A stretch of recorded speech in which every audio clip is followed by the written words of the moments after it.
Udah, oke, silakan. Oke, Assalamualaikum warahmatullahi wabarakatuh. Selamat siang. Di sini Waalaikumsalam. ada Bapak Ibu dan Mbak-mbak gitu, para pengusaha wira swasta, wirausaha yang bergerak di berbagai bidang ya. Ada yang kuliner, ada yang pakaian dan sebagainya. Terima kasih sudah berkenan mengikuti dan join webinar webinar pengenalan halal untuk pembekalan kepada UMKM supaya menjadi lebih kompetitif ya. Webinar ini diselenggarakan dalam rangka kegiatan pengabdian kepada masyarakat oleh Universitas Mercu Buana yang ditujukan kepada para pelaku UMKM dan masyarakat umum. Webinar ini diselenggarakan dengan tujuan sebagai pengenalan ya, sebagai pengenalan terhadap bagaimana sih sebuah produk halal itu, bagaimana pengurusan sertifikat halal, dan bagaimana bahan yang halal itu seperti apa, dan proses produksi halal, namun secara sederhana gitu, secara sudut pandang dari teknik industri ya, karena di sini yang menjadi narasumber kebetulan ibu-ibu ada Bu Puspita, ada Bu Asmirawati, yaitu dosen dari teknik industri Universitas Mercu Buana yang mencoba untuk mengangkat tema halal ini menjadi topik webinar kita di siang hari ini. Topik ini sangat menarik ya, Bu, bagi kita, bagi masyarakat Indonesia yang terutama mayoritas Muslim, yang mayoritas Muslim yang dalam kesehariannya sangat dekat dan tentu ingin menggunakan atau mengkonsumsi dan bahkan menjual produk-produk yang memang sesuai dengan syariat. Salah satunya dengan menjual produk yang halal. Namun tidak banyak di antara kita yang mengetahui bagaimana sih sebenarnya proses pengurusan sertifikasi halal itu sendiri. Kok kayaknya susah banget ya dapetnya gitu kan? Syaratnya apa aja gitu. Kemudian kalau misalnya saya produksi makanan ini, itu apakah memang sudah memenuhi komponen halal?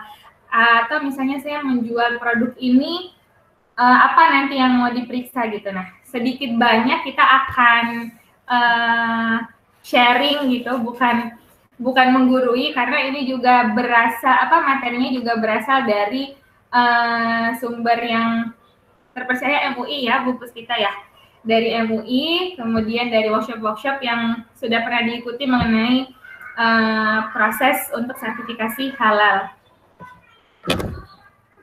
Oke, materi di siang hari ini ada tiga. Yang pertama, sebentar saya agak lupa urutannya. Sebentar.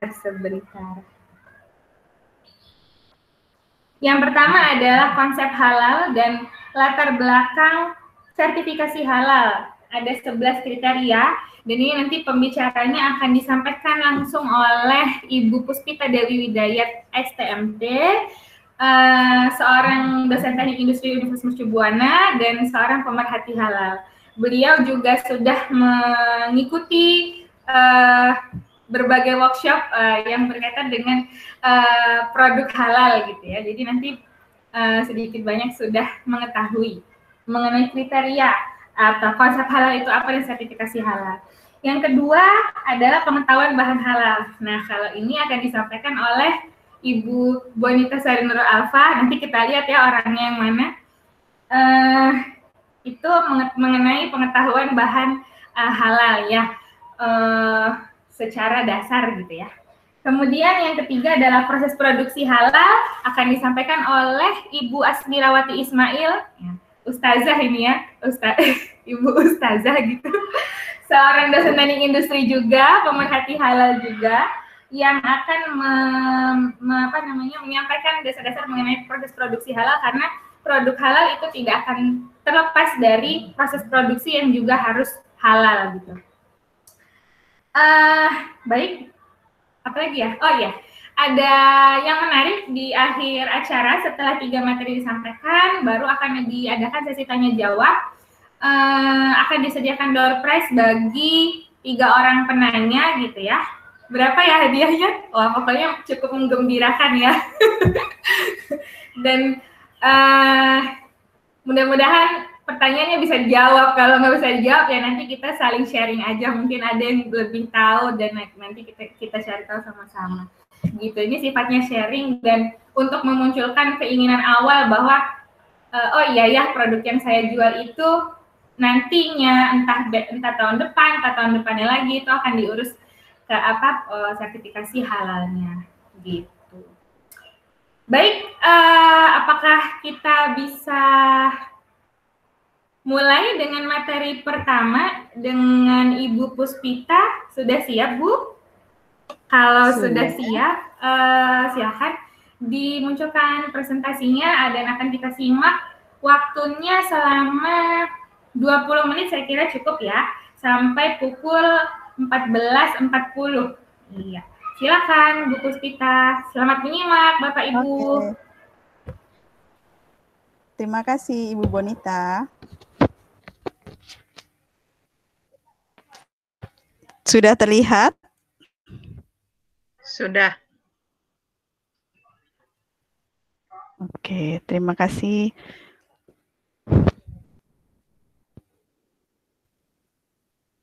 Oke, terima kasih Bapak dan Ibu, Mbak, Mas sekalian yang sudah hadir di webinar series Halal Series kali ini. Hari ini saya akan menyampaikan sedikit tentang konsep halal dan latar belakang sertifikasi halal. Nama saya Puspita Dewi. Saya salah satu dosen di program studi teknik industri, Fakultas Teknik, Universitas Mercu Buana, dan salah satu pemerhati halal, dan kebetulan salah satu saya pernah mengikuti dan menjadi penyelia halal atau supervisor halal, seperti itu. Yang pertama, saya akan membawakan topik tentang konsep halal dan latar belakang sertifikasi halal. Konsep halal dan haram. Yang pertama, halal haram itu adalah bagian dari ajaran Islam, di mana aturan halal dan haram tercantum dengan jelas dalam Al-Quran dan Al-Hadis. Hukum halal dan haram sendiri juga merupakan sesuatu hukum yang berdasarkan perbuatan dan benda. Nah, karena halal dan haram itu berdasarkan perbuatan dan benda, hukum asal benda itu menurut aturan hukum Islam itu adalah bersifat mubah selama tidak ada dalil yang mengharamkannya.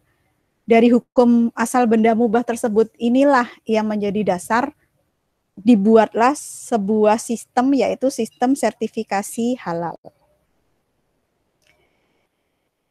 Kalau tadi kita sudah bilang bahwa konsep halal itu berdasarkan Al-Quran, maka perintah halal sendiri sebenarnya sudah dicantumkan oleh Al-Quran, perintah Allah yang berkaitan dengan halal, yaitu pada surat Al-Baqarah ayat 168 dan surat Al-Baqarah ayat 172. Saya akan bacakan artinya saja ya. Untuk Al-Baqarah ayat 168 di mana artinya, wahai manusia, makanlah dari makanan yang halal dan baik yang terdapat di bumi, dan janganlah kamu mengikuti langkah-langkah setan. Sungguh setan itu musuh yang nyata bagimu. Kemudian kalau untuk ayat ke-172 dari surat Al-Baqarah, wahai orang-orang yang beriman, makanlah dari rezeki yang baik yang kami berikan kepada kamu dan bersyukurlah kepada Allah jika kamu hanya menyembah kepadanya. Jadi di dua ayat tersebut itu sudah mencantumkan bahwa memang halal itu merupakan sebuah kewajiban. Ya. Kemudian itulah menjadi dasar mengapa setiap muslim wajib mengkonsumsi sesuatu yang halal. Dan untuk memenuhi kewajiban tersebut, perlu adanya jaminan kehalalan dari sebuah produk. Saya akan bilang produk karena sebenarnya konsepnya di sini halal haram itu yang dimaksud di sini sertifikasinya adalah bukan hanya makanan, ya.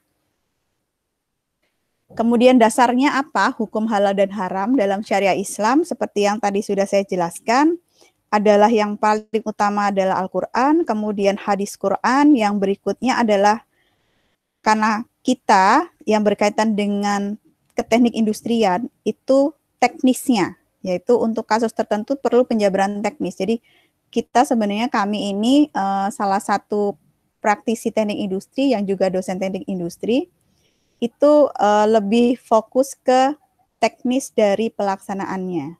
Sedangkan untuk penetapan hukum halal itu untuk di Indonesia sendiri ditetapkan oleh Majelis Ulama Indonesia yang berupa fatwa.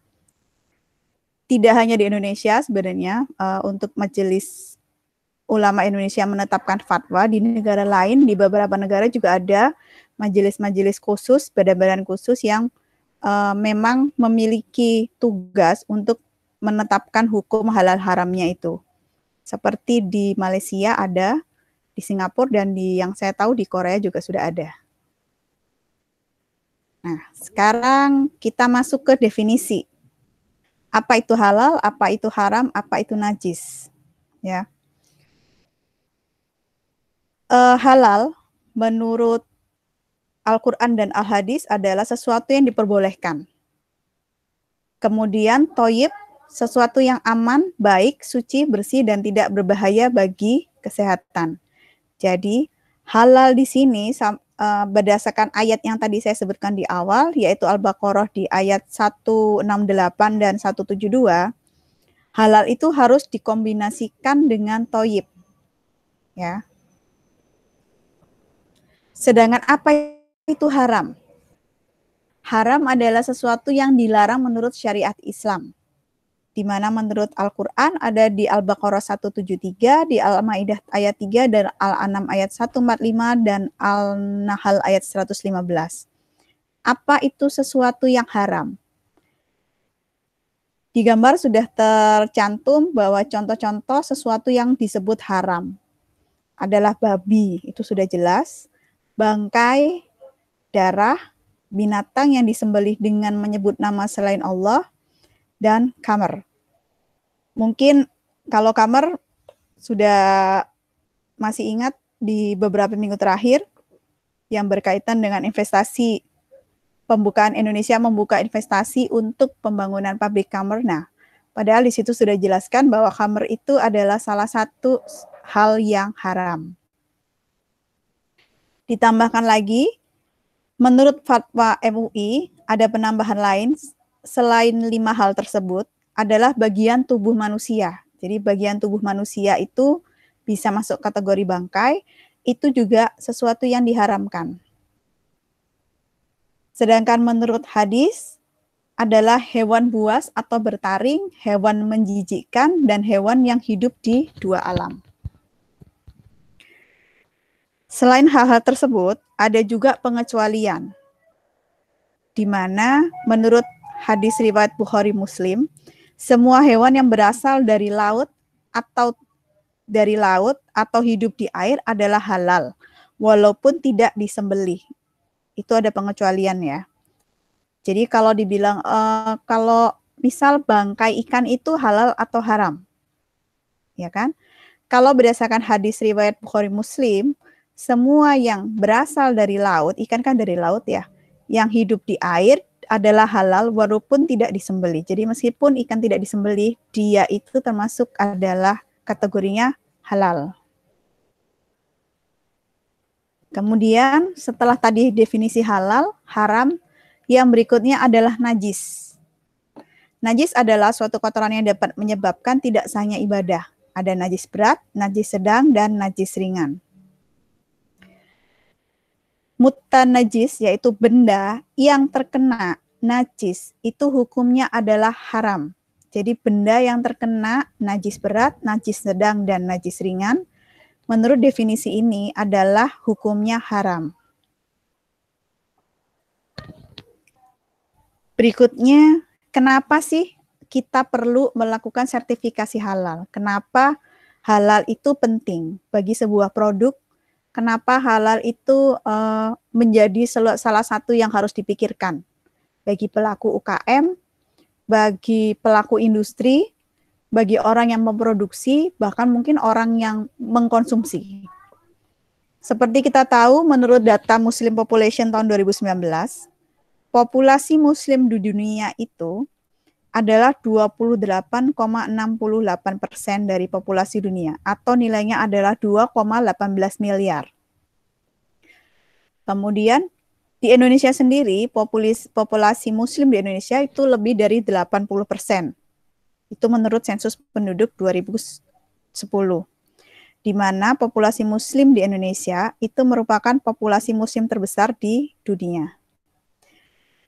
Kemudian, apalagi? Oh, ternyata ada permintaan pasar untuk produk Islam yang sangat besar. Dan berikutnya, halal menjadi isu yang sangat sensitif di Indonesia, karena Indonesia itu mayoritas populasi Muslim terbesar di dunia. Dan yang terakhir, yang menjadi salah satu alasan perlunya produk itu tersertifikasi halal adalah tren wisata halal. Ya. Ini hanya 5 dari sebagian alasan-alasan kebutuhan pasar halal yang menjadi salah satu peluang yang bisa dimanfaatkan oleh UKM. Sekarang kita pengen tahu nih, produk halal itu produk yang seperti apa sih? Gitu loh. Kan memang kita kan sering ya kalau pergi-pergi atau membeli sesuatu, kita bilang, oh ini produknya halal atau enggak. Nah, tapi kita pengen tahu sebenarnya produk yang halal itu seperti apa sih? Produk yang seperti apa yang disebut produk halal? Produk halal adalah produk yang diproduksi dari bahan yang halal di fasilitas yang tidak terkontaminasi bahan haram atau najis. Jadi, di sini disebutkan bahwa produk halal adalah sebuah produk yang berasal dari bahan halal yang diproses di fasilitas bebas kontaminasi bahan haram atau najis, menghasilkan sebuah produk yang disebut halal, yaitu produk halal. Jadi, produk halal itu bukan cuma bahannya saja atau materialnya atau asalnya saja, tetapi prosesnya, tempat dia diproses, itu juga haruslah fasilitas yang memang tidak ada kontaminasi sesuatu yang tidak membuat ia menjadi tidak halal. Sekarang berikutnya saya akan jelaskan sedikit kenapa sebuah produk itu perlu dilakukan sertifikasi halal. Ya. Kalau dilihat dari gambar ini, kita bisa melihat bahwa kita sudah jelas tahu apa itu halal dan apa itu haram. Ya. Tetapi di antara dua itu ada yang namanya syubhat. Ya. Syubhat itu adalah bagaimana seandainya kita melihat dari sudut pandang produk olahan teknologi dengan kompleksitas bahan. Maka karena adanya sesuatu yang disebut syubhat tersebut, perlu fatwa halal melalui proses sertifikasi halal. Jadi maksudnya sama dengan tadi yang dijelaskan di sebelumnya, sebenarnya sesuatu produk yang disebut halal itu bukan hanya materialnya, bukan hanya asalnya dia dari bahan yang halal atau tidak, tapi prosesnya, teknologinya itu juga menjadi pertimbangan. Oleh karena itu, perlulah sebuah produk melalui proses sertifikasi halal. Kemudian latar belakang sertifikasi halal. Dari hadis riwayat Bukhari dan Muslim disebutkan bahwa sikap seorang Muslim terhadap perkara syubhat. Yang pertama di situ disebutkan, sesungguhnya yang halal itu jelas, sebagaimana yang haram pun jelas. Di antara keduanya terdapat perkara syubhat, yaitu yang masih samar, yang tidak diketahui oleh kebanyakan orang. Sedangkan barang siapa yang menjaga diri dari perkara yang syubhat, berarti ia telah menjaga agama dan kehormatannya. Barang siapa yang terjatuh pada sesuatu yang syubhat, berarti ia telah terjatuh dalam yang haram. Ketahuilah, di dalam tubuh terdapat segumpal darah. Jika ia baik, maka ia maka akan baiklah seluruh tubuh. Namun jika ia rusak, maka akan rusaklah seluruh tubuh. Ketahuilah bahwa segumpal darah tersebut adalah hati. Jadi, di hadis ini dijelaskan bagaimana seharusnya seorang muslim itu bersikap terhadap perkara syubhat yang samar, yang seperti tadi saya jelaskan sebelumnya. Kemudian, apalagi yang menjadi latar belakang perlunya sertifikasi halal, di mana fatwa dari MUI yang menyatakan bahwa kehalalan suatu produk sesuai dengan syariat Islam, di mana sebuah produk merupakan syarat untuk mendapatkan izin pencantuman label halal pada kemasan produk dari instansi pemerintah yang berwenang. Jadi, karena aturan syariat Islam di Indonesia itu diatur oleh MUI, yaitu Majelis Ulama Indonesia, maka mau tidak mau, aturan yang ditetapkan, fatwa yang ditetapkan oleh Majelis Ulama Indonesia itu merupakan hukum, salah satu hukum yang harus ditaati atau dipatuhi dan dilaksanakan oleh sebuah produk apabila produk tersebut ingin mendapat pengakuan halal. Salah satunya, bukan salah satunya, yang wajib dilakukan adalah produk tersebut wajib memiliki sertifikasi halal. Ini adalah contoh sertifikat halal. Di sebelah kiri ada contohnya dari sebuah produk. Kemudian, apabila bagaimana melaksanakan ketetapan halal MUI? Ketetapan halal MUI itu sebenarnya dilaksanakan bukan hanya berdasarkan dasar-dasar dalil hukum agama, tetapi juga secara saintis atau secara ilmu itu juga menjadi latar belakang penetapan halal sebuah produk. Di sini dijelaskan bahwa ketetapan halal MUI diputuskan itu berdasarkan dua hal. Yang pertama, berdasarkan saintis auditor, di mana dia akan menjelaskan fakta kandungan produk dari sisi sains dan teknologi, proses produksi dan penerapan SCH. Dan yang kedua, berdasarkan komisi fatwa, di mana dia akan memberikan status hukum terhadap suatu produk berdasarkan dasar hukum halal dan haram. Jadi di sini sebenarnya sertifikasi halal itu tidak hanya berdasarkan hukum agama saja, tetapi juga berdasarkan pendekatan sains dan teknologi. Hari ini kami akan berbagi itu berdasarkan sains dan teknologi. Karena apa? Karena memang bidang yang sedang kami jalani saat ini, kami sebagai pemerhati halal yang memperhatikan hukum-hukum yang berkaitan dengan halal, tapi kami juga secara keilmuan, kami juga berkaitan dengan sains dan teknologinya. Ini contoh bahan non-halal. Bahan-bahan haram yang di luar babi. Apa saja sih? Kalau babi sudah jelas, semua orang muslim, seorang Islam mungkin sudah tahu bahwa babi itu haram. Tapi ternyata selain babi, banyak bahan-bahan lain yang kategorinya adalah kategori bahan yang non-halal. Contohnya adalah bangkai hewan ternak atau unggas. Kemudian tadi disebutkan juga organ manusia, binatang buas, darah, dan hammer. Ya. Di sini adalah contoh-contoh bahan non-halal di luar babi. Jadi non-babi. Ternyata bukan cuma babi yang disebut halal, tapi bahan-bahan lain juga masih banyak.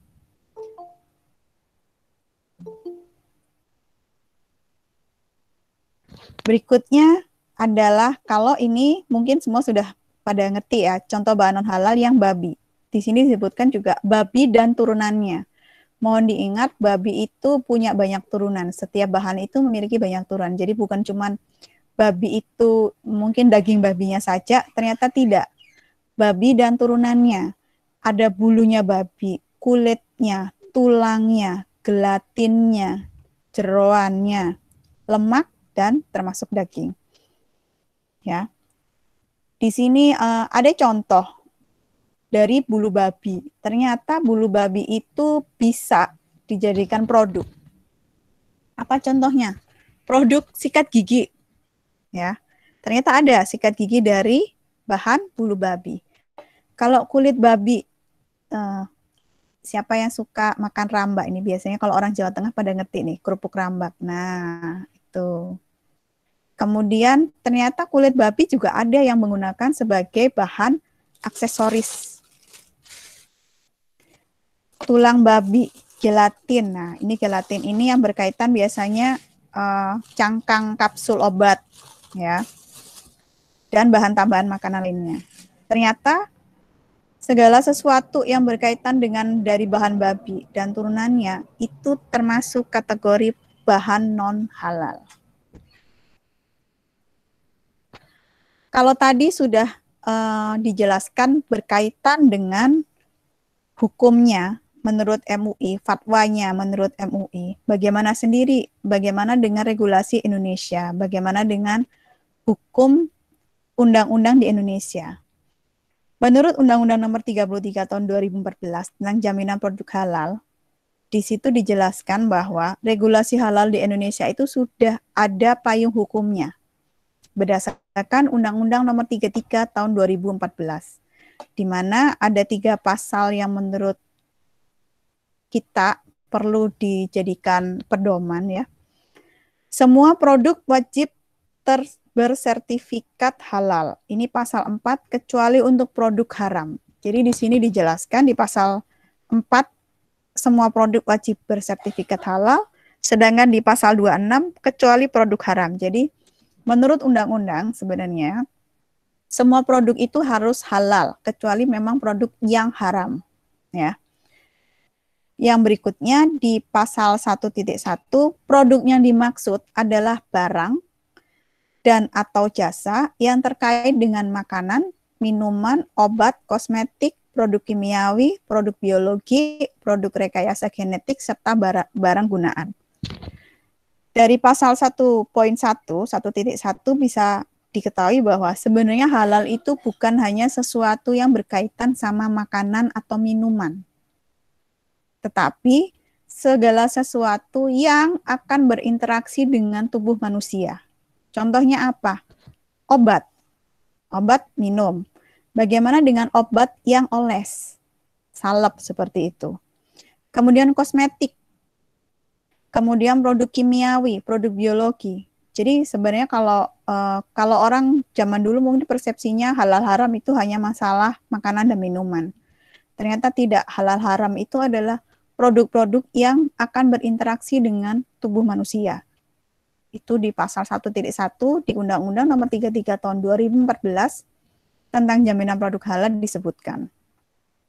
Sedangkan pasal 67 di mana disebutkan bahwa kewajiban bersertifikat halal bagi produk yang beredar dan diperdagangkan di wilayah Indonesia sebagaimana dimaksud dalam pasal 4 mulai berlaku 5 tahun terhitung sejak undang-undang ini diundangkan. Jadi undang-undang ini diundangkan tahun 2014.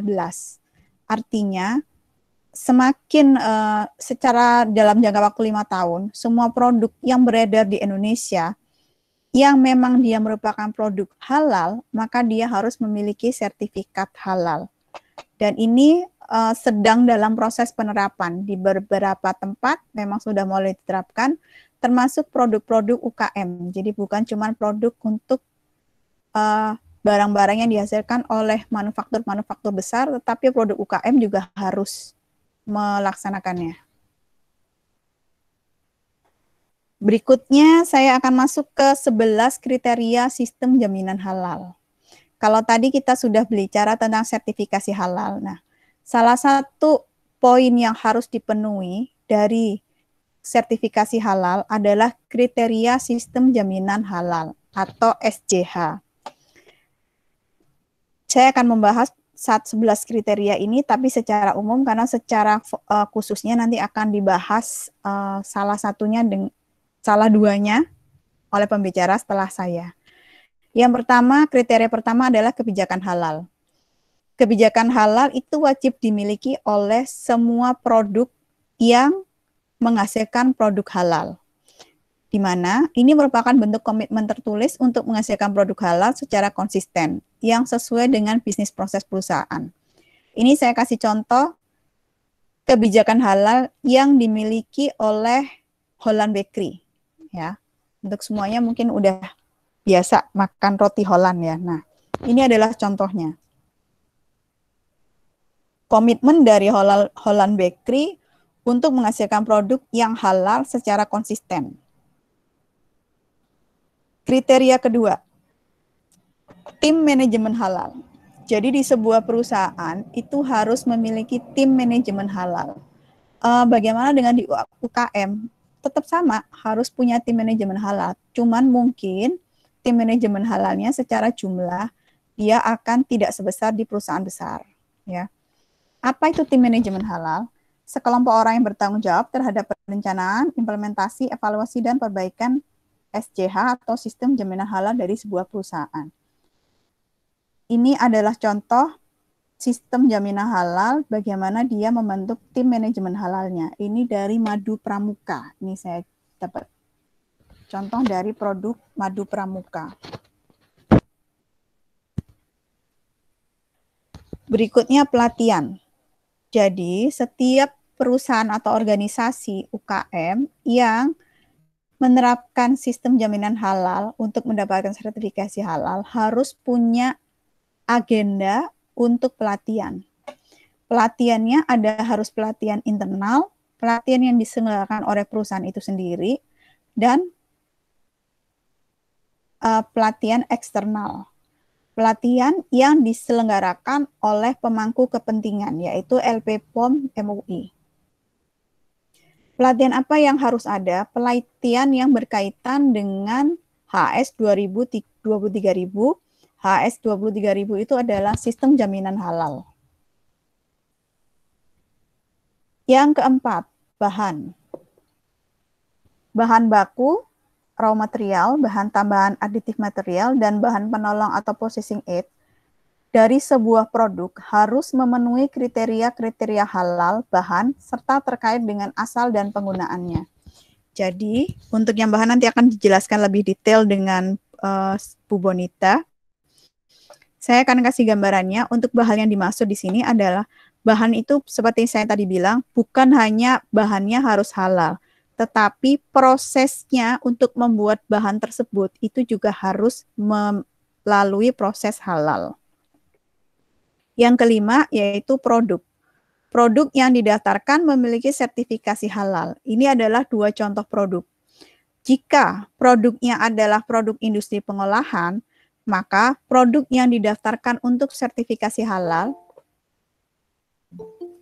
itu baik berupa produk retail, non-retail, produk akhir, produk antara. Jadi kalau dia berasal dari produk industri pengolahan, maka yang disertifikasi halal itu bukan cuma satu produk, tapi keseluruhan produk.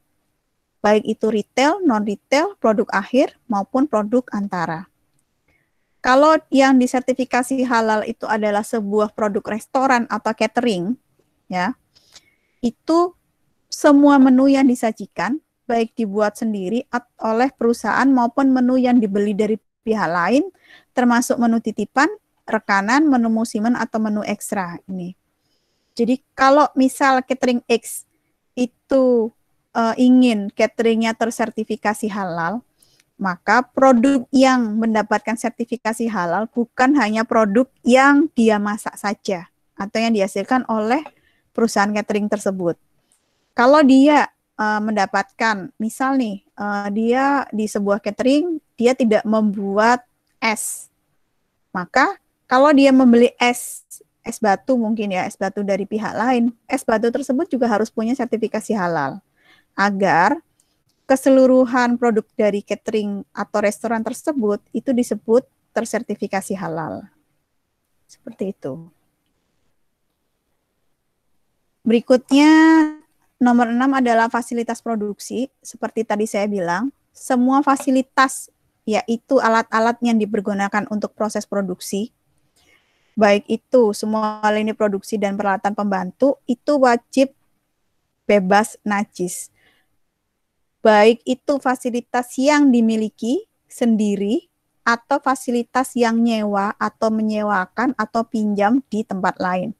Jadi di semua tempat harus bebas najis. Berikutnya prosedur tertulis aktivitas kritis. Aktivitas kritis itu adalah aktivitas pada rantai proses produksi yang dapat mempengaruhi status kehalalan suatu produk.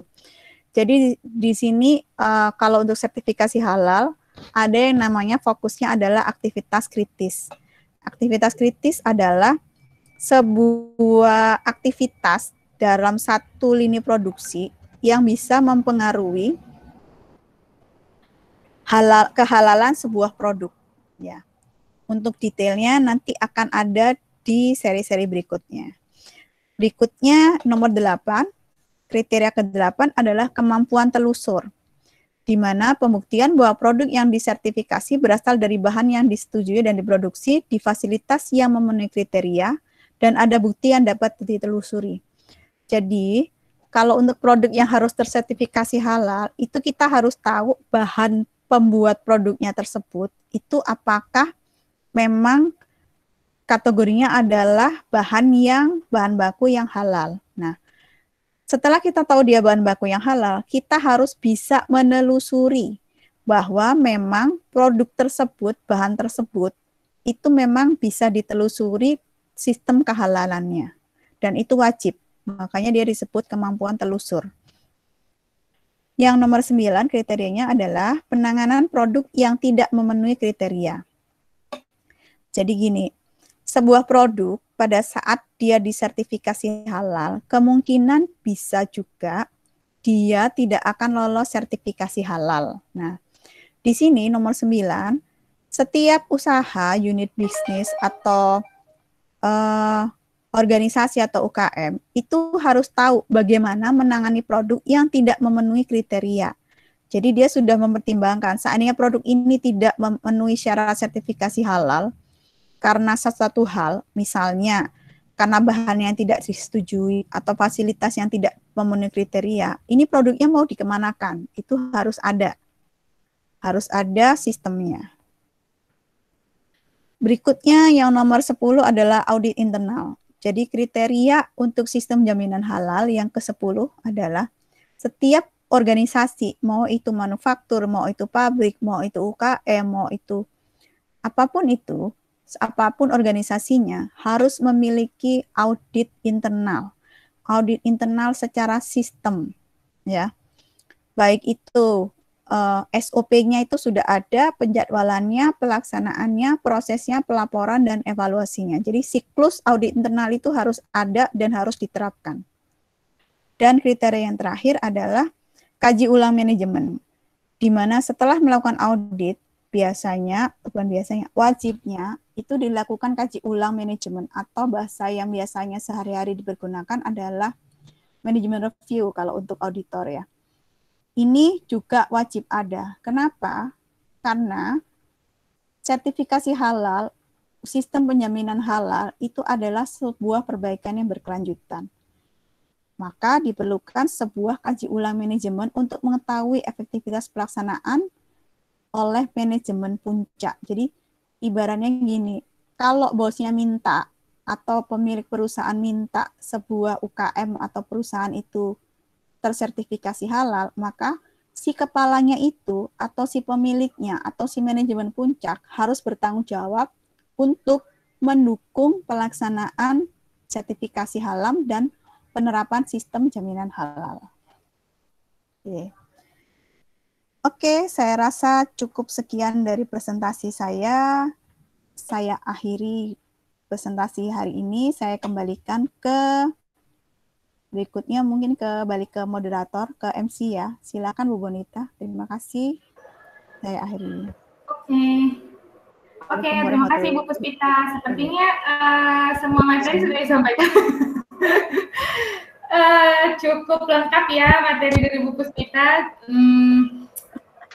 Pembukaan dan mengenai pencapaian mengenai konsep halal dan 11 kriteria mulai dari bahannya, prosesnya dan sebagainya.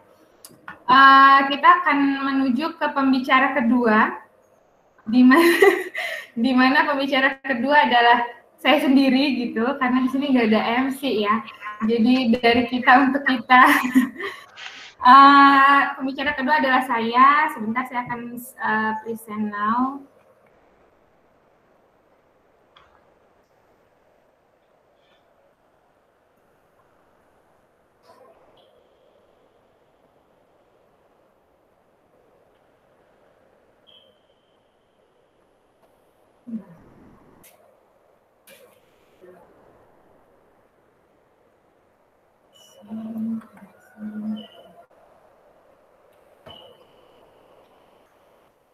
Bisa, Bu Bon.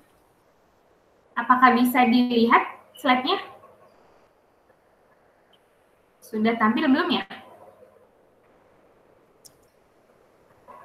Belum ya? Belum. Oke, sebentar.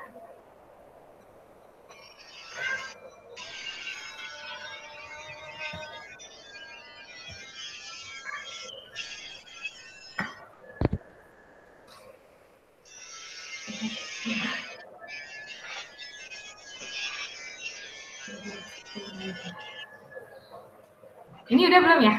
Kelihatan nggak? Udah. Sudah. Oke. Sudah kelihatan.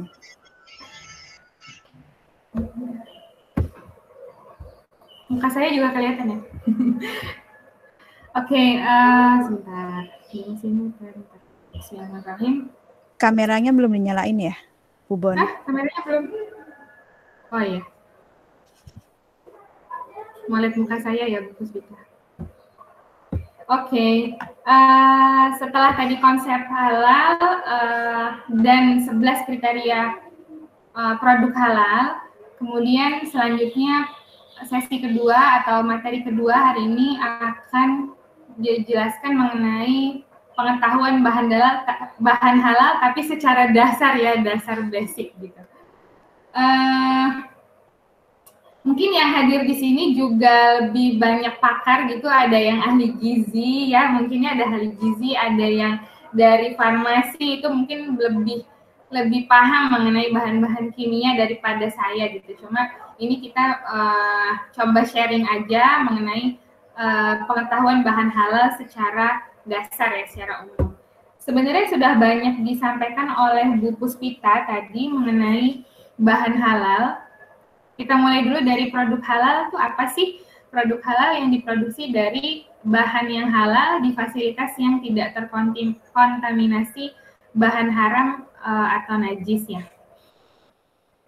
Salah satu tandanya sebuah produk itu halal, artinya dia sudah mendapatkan sertifikasi halal oleh MUI, Majelis Ulama Indonesia, dibuktikan dengan nomor sertifikatnya. Dan itu sudah banyak sekali kita temui di berbagai macam produk yang beredar di sekitar kita, dan bahkan sekarang bukan hanya makanan, kosmetik pun kita cenderung untuk lebih memilih kosmetik yang sudah bersertifikasi halal gitu ya, karena ternyata sudah banyak juga yang mencari segala sesuatu itu harus halal gitu, segala aspek dalam kehidupannya harus dilingkupi dengan produk yang halal, sehingga pasar untuk produk halal ini juga menjadi sangat luas, apalagi di negara kita Indonesia yang mayoritas Muslim, itu pasarnya sangat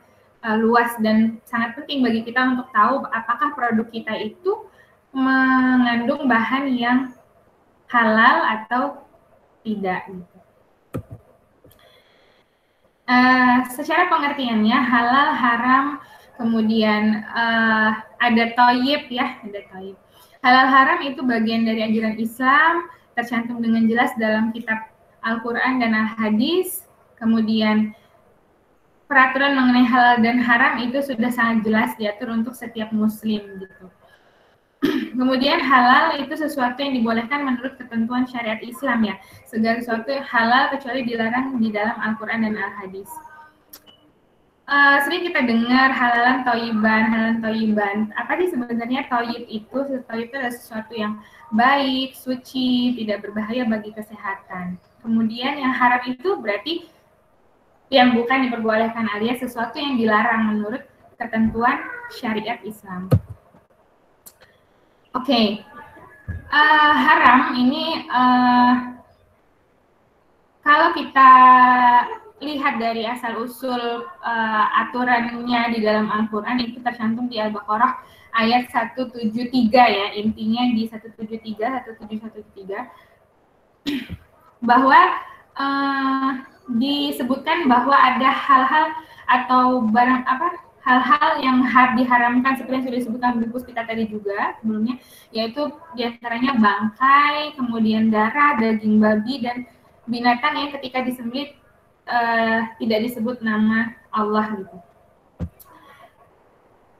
Oke.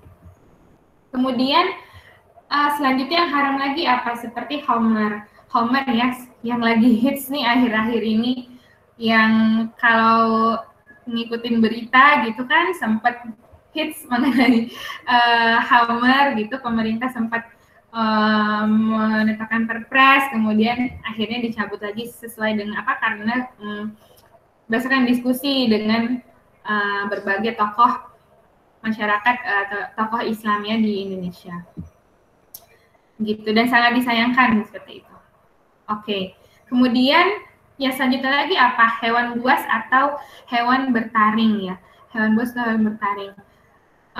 Bagian tubuh manusia. Kemudian semua hewan kecuali apa? Kecuali semua hewan yang berasal dari laut atau hidup di air itu halal walaupun tidak disembelih, yang disebut seperti ikan tadi ya, kata Bu Puspita. Jadi kalau bangkai ikan itu enggak haram.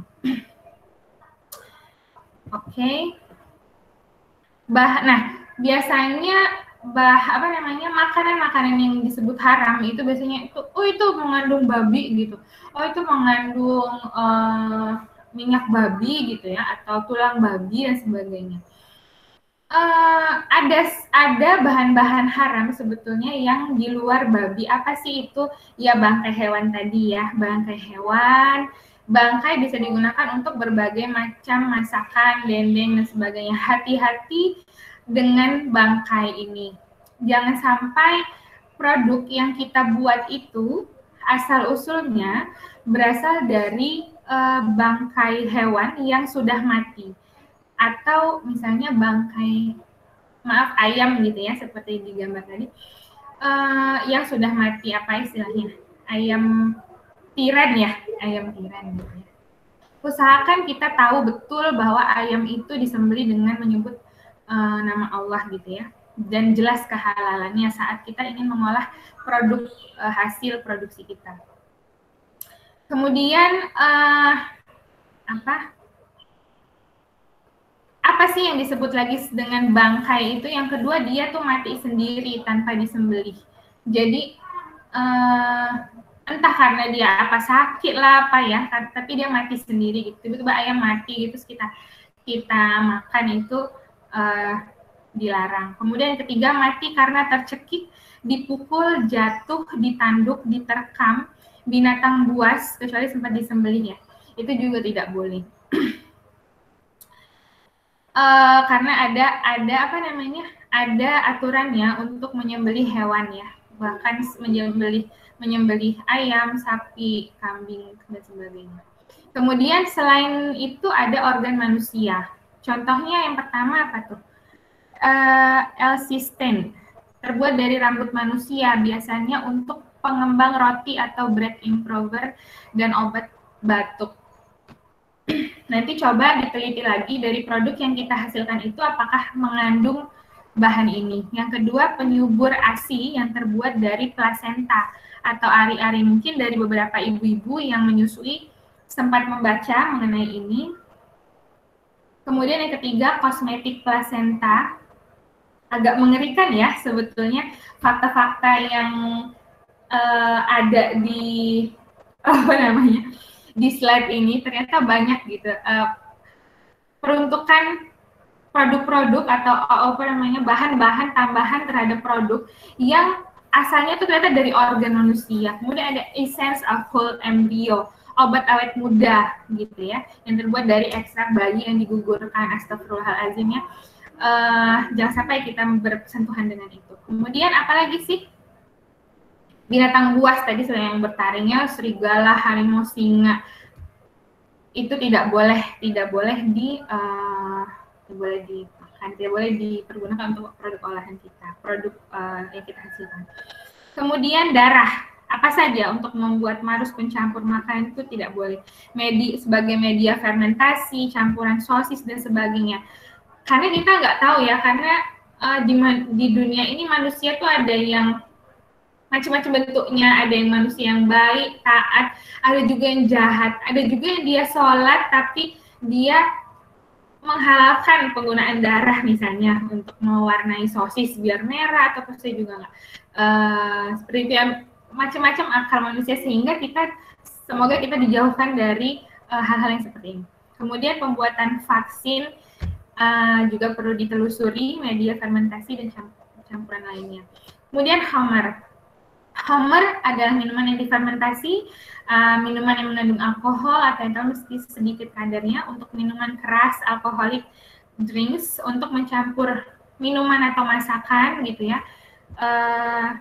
Biasanya sih di menu-menu Western atau di menu Chinese itu kita akan banyak bersentuhan dengan alkohol gitu, arak dan sebagainya. Kemudian mempunyai sifat homer atau kecanduan meski bukan cair seperti ganja, narkoba, rokok dan sejenisnya. Itu bahan-bahan haram yang di luar babi. Nah, bahan untuk produk kita sendiri sebetulnya terdiri dari apa saja. Kalau dilihat lagi, diurai lagi, bahan ini mencakup ada raw material, ada bahan aditif, dan ada processing aid atau bahan tambahan penolong. Bahan baku dan bahan tambahan atau raw material dan aditif itu digunakan dalam pembuatan produk dan menjadi bagian dari komposisi produk. Kalau misalnya kita lihat di ingredients produknya, itu kita jelas terlihat gitu ya. Mungkin ada Mbak yang ahli gizi di sini itu udah paham betul kan. Kemudian bahan penolong tuh apa? Nah, bahan untuk membantu produksi tapi nggak jadi bagian dari komposisi produk.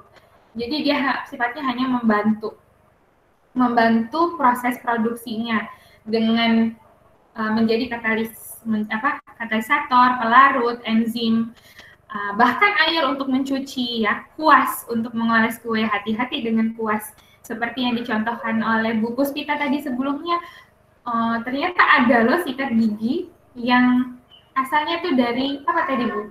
Bulu babi ya, atau apa? Iya itu ya.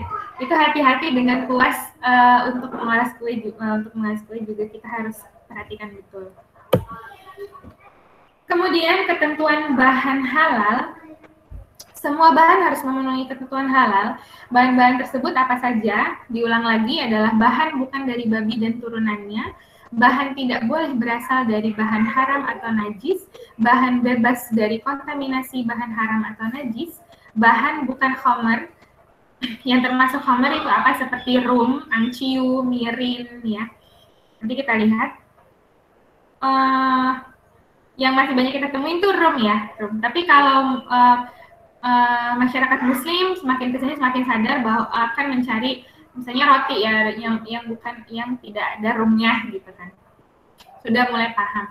Kemudian bahan bukan dari darah, bangkai dan bulu, rambut, seluruh bagian dari anggota tubuh manusia, bahkan bahan bukan dari hewan lain yang diharamkan seperti hewan buas atau bertaring, hewan menjijikkan, hewan yang hidup di dua alam.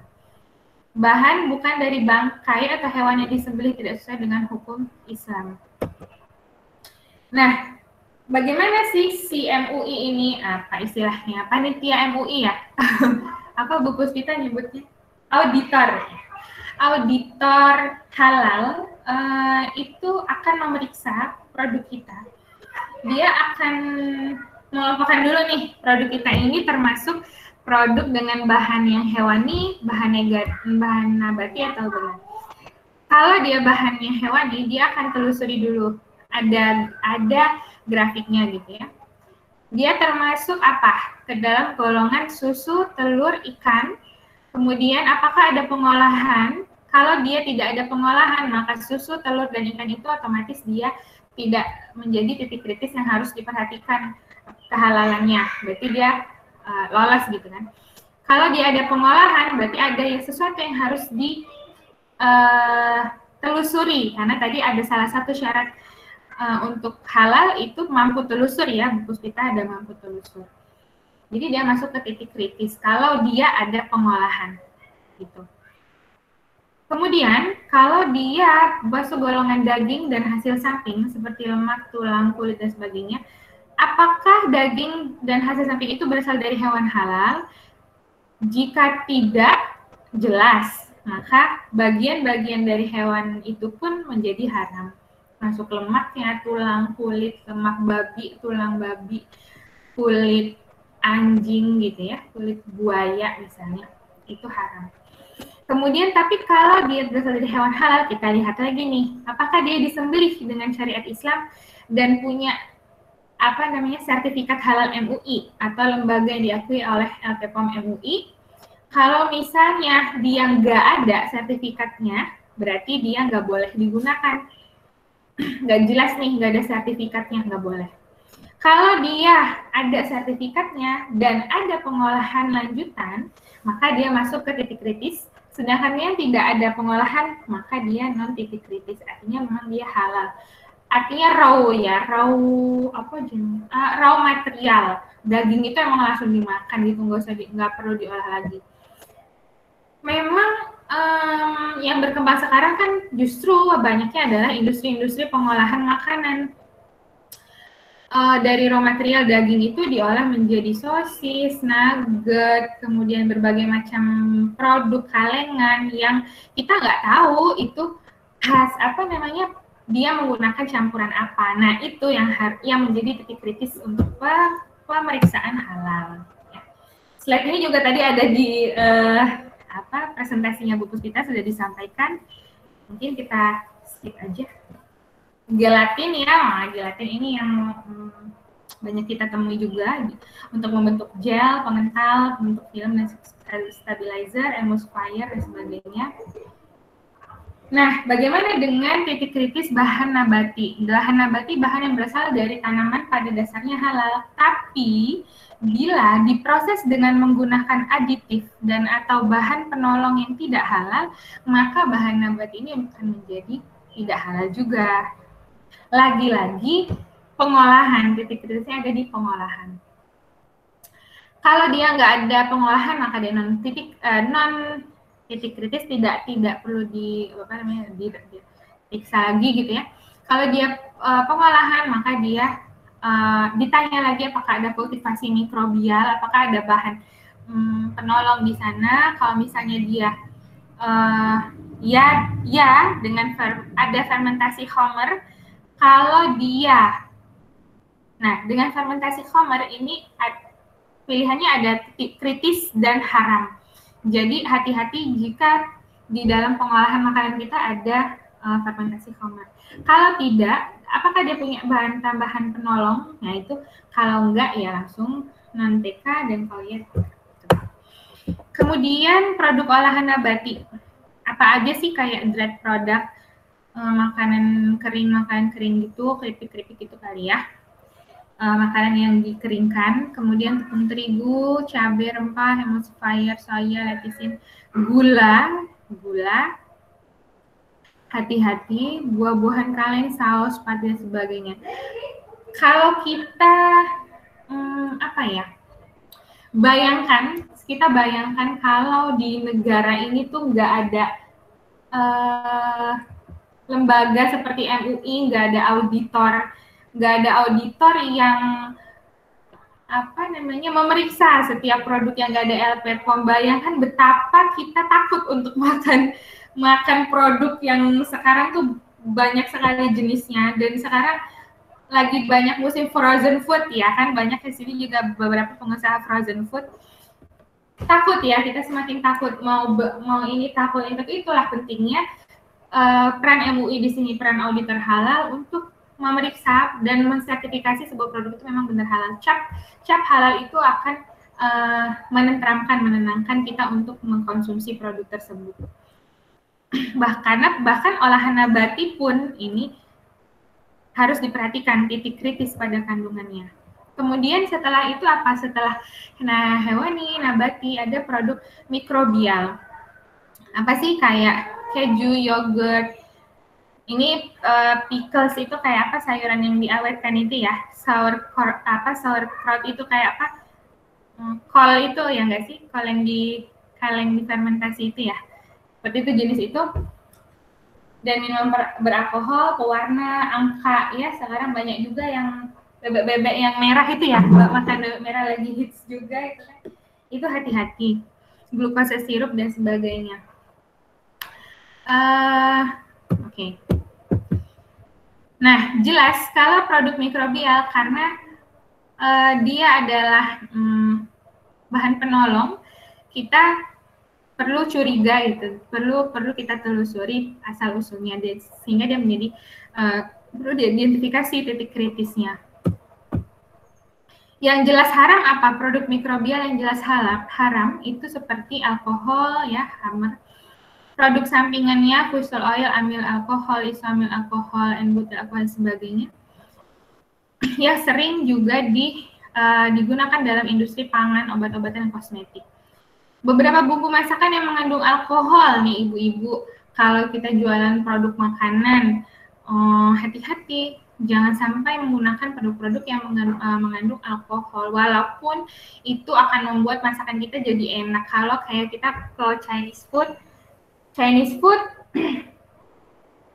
kenapa dia ada Chinese food yang rame, enak gitu, kita harus benar-benar perhatikan gitu, apakah dia bahan-bahannya halal. Kadang-kadang dia menggunakan anciu, sejenis arak masak yang fungsinya menambah aroma sedap pada masakan.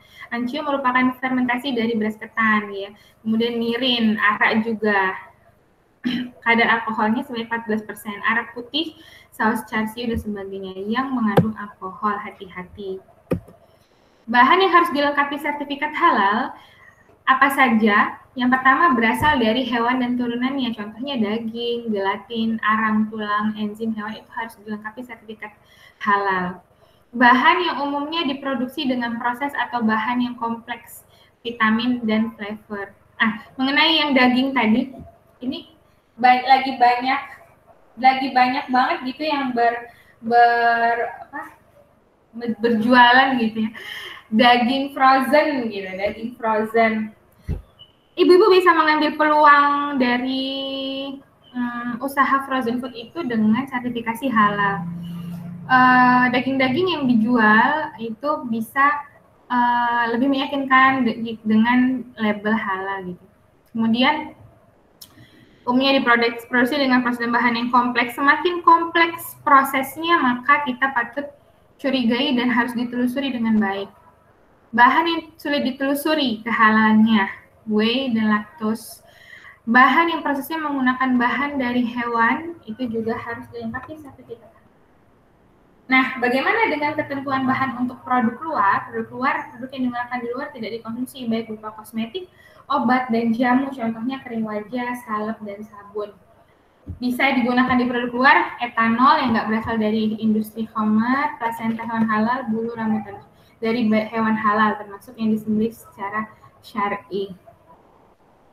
Kriteria bahan halal ini yang terakhir. Kriteria bahan satu memenuhi kriteria terkait asal usul penggunaannya. Kedua, persyaratan kecukupan dokumen pendukung bahan dan tersedia mekanisme untuk menjamin keberlakuan dokumen pendukung bahan.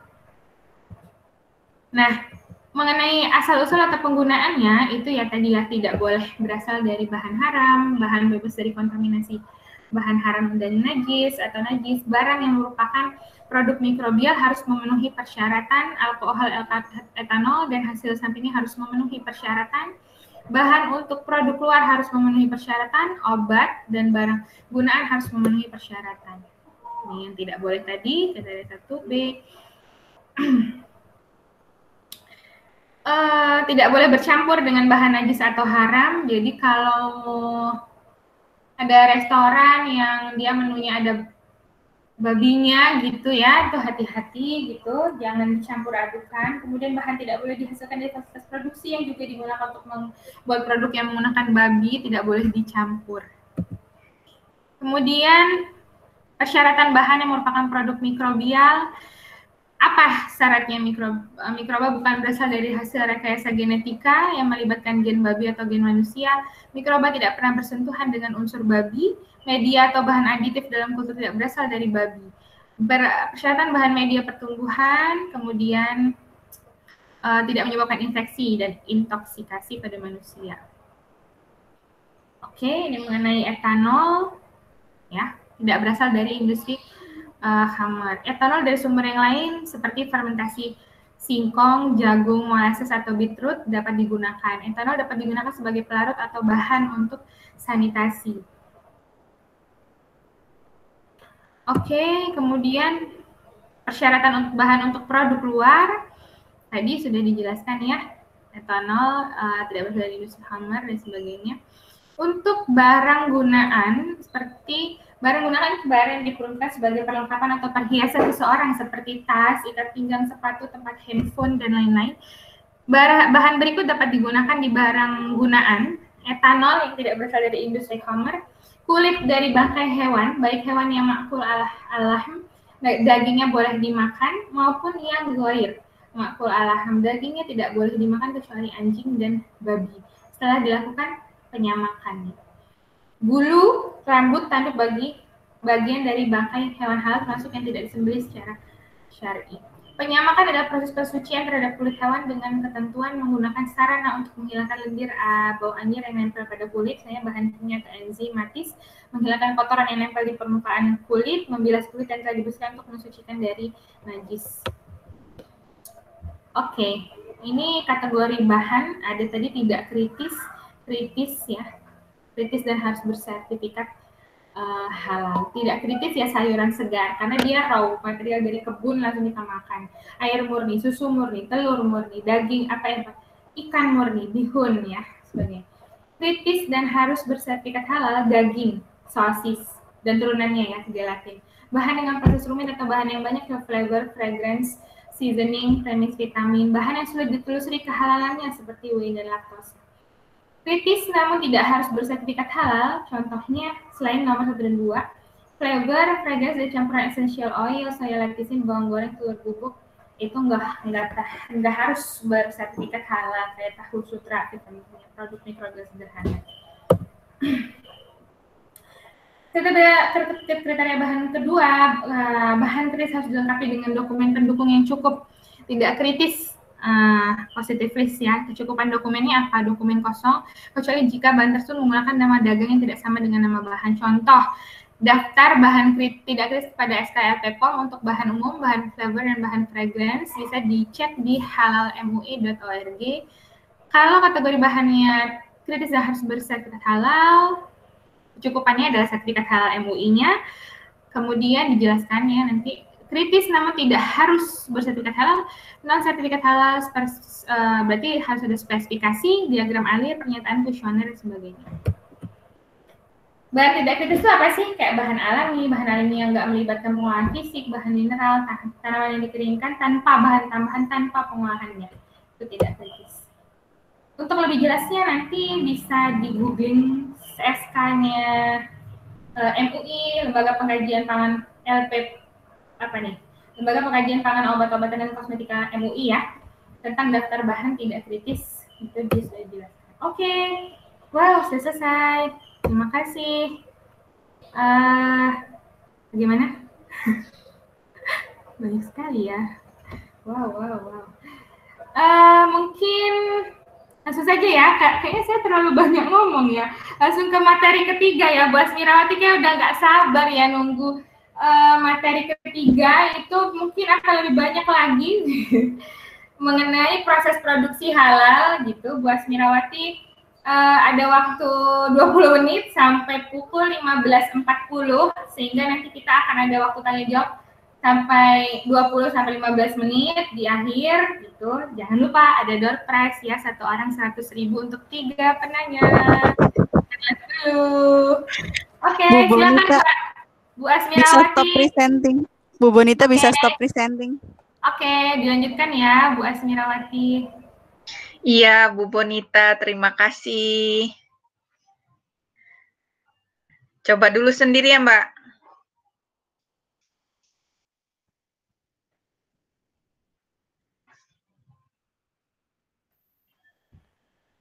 Mau coba sendiri silahkan. Coba dulu, tes dulu.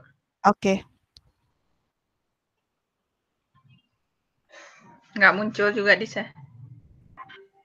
Ya udah aku aja nggak apa-apa. Oke, sip.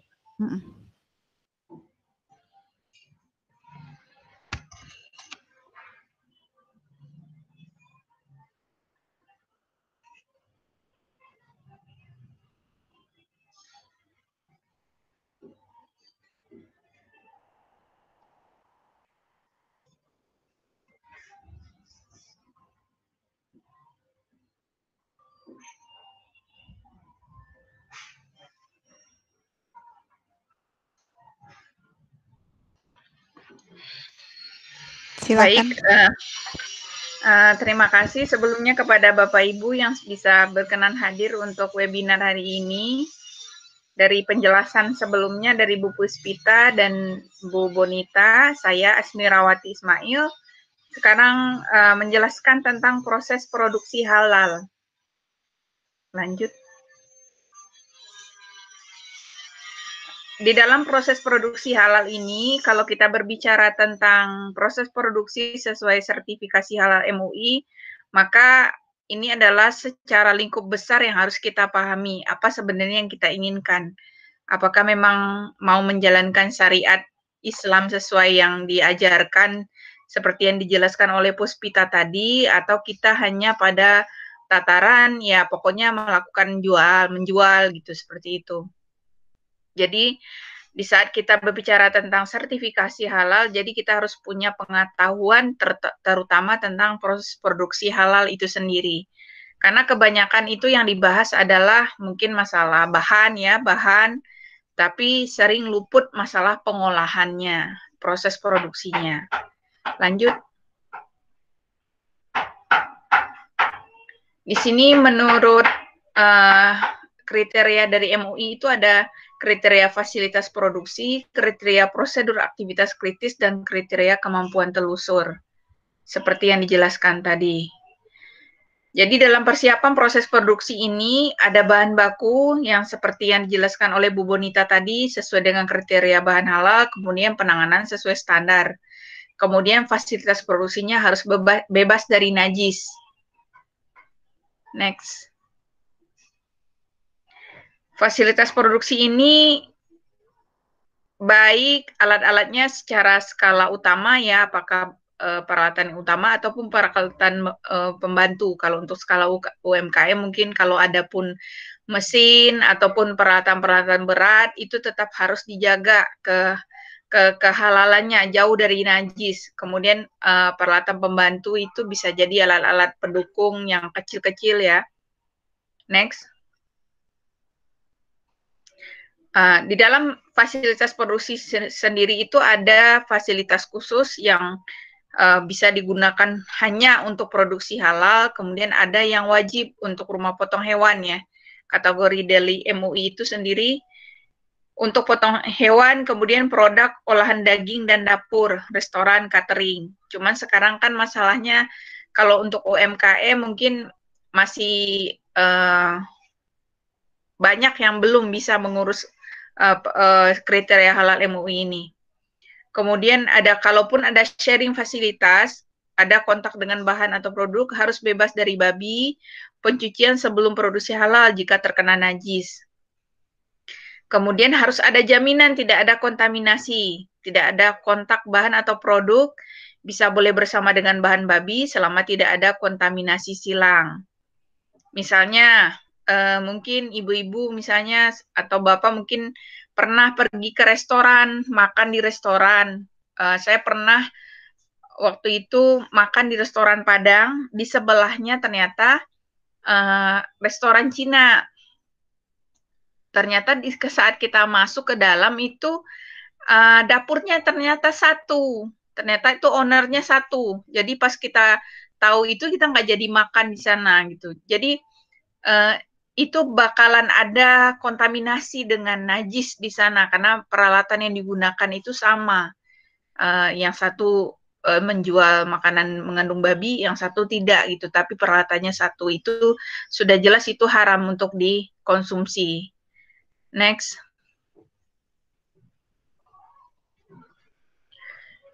Fasilitas kontak dengan bahan atau produk itu contohnya wadah penimbangan, kemudian tangki mixing dan piping, peralatan sampling, kemudian gudang atau transportasi dingin untuk daging dan produk olahannya, peralatan pencucian. Yang menjadi masalah itu biasanya untuk kategori misalnya seperti frozen food sekarang yang daging impor. Daging impor itu sempat dari pemerintah di tahun 2015 itu memberikan aturan ya untuk importir harus ada untuk transportasi. Untuk bagian transportasi itu harus ada sertifikasi halal kontainer. Itu salah satunya, tapi itu ternyata sudah tidak terdengar lagi gaungnya sampai sekarang, apakah itu memang sudah diterapkan benar atau tidak gitu. Jadi sampai kontainer itu harus dibersihkan sebersih-bersihnya dengan zat kimia supaya tidak ada tertinggal najis di sana karena sudah membawa barang haram. Kemudian harus bebas babi dan tidak pernah kontak dengan babi. Jika pernah kontak babi, lakukan pencucian najis berat dan fasilitas tidak boleh digunakan lagi untuk produk babi atau turunannya. Secara ilmu kita mungkin ya, kalau kita dulu dikasih tahu pengetahuan agama, najis itu ada najis berat, ada najis ringan, ada najis satu lagi ya yang masih bisa cuman kita jipratkan saja, seperti misalnya pipis bayi yang masih menyusui, anak laki-laki itu bisa diciprat saja, itu sudah hilang najisnya, kandungan najisnya. Tapi ada juga yang najis seperti nggak hanya babi ya, anjing, jilatan anjing, bulu anjing, itu kalau kena jilat harus dibersihkan dengan menggunakan tanah, tidak bisa hanya dicuci saja gitu. Hal-hal seperti itu belum sampai mendetail ya. Kemudian yang dibahas itu kebanyakan sekarang itu adalah masalah kontaminasi dengan babi seperti yang dijelaskan tadi, karena banyak bahan-bahan pangan itu yang berasal dari babi, makanya banyak dikonsen ke babi. Kemudian potensi kontaminasi bahan babi, bahan baku untuk produk yang tidak disertifikasi, bahan pencuci dan media validasi pencucian, kemudian personel dan peralatan produksi, peralatan pencucian dan peralatan sampling. Harus bebas najis jika ada bahan produk yang tidak disertifikasi mengandung najis sedang atau pencucian fasilitas sebelum digunakan untuk produksi halal. Ini salah satu contoh paling dekat dengan kita itu adalah roti bread talk. Bread talk kalau ada yang udah konsumsi, saya ingatkan ya, karena bread talk sampai sekarang itu belum mengurus halal MUI. Banyak juga yang ditemui ibu-ibu pakai jilbab makan di sana gitu ya. Itu gimana cara negurnya ya? Cuman karena sampai yang saya ketahui cuman baru ngurus itu ya tadi yang disampaikan tadi contohnya itu adalah Holland Bakery itu ya dia sudah sertifikasi halal. Jadi harus hati-hati untuk memilih makanan. Next. Lanjut.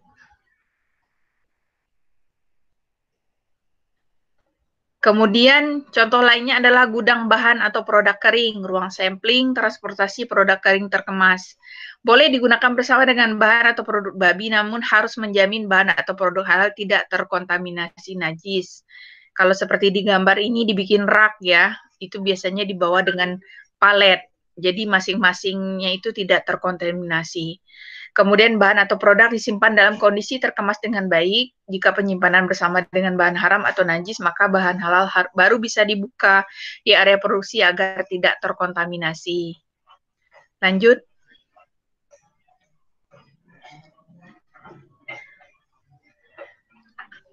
Bagaimana menjamin fasilitas bebas najis?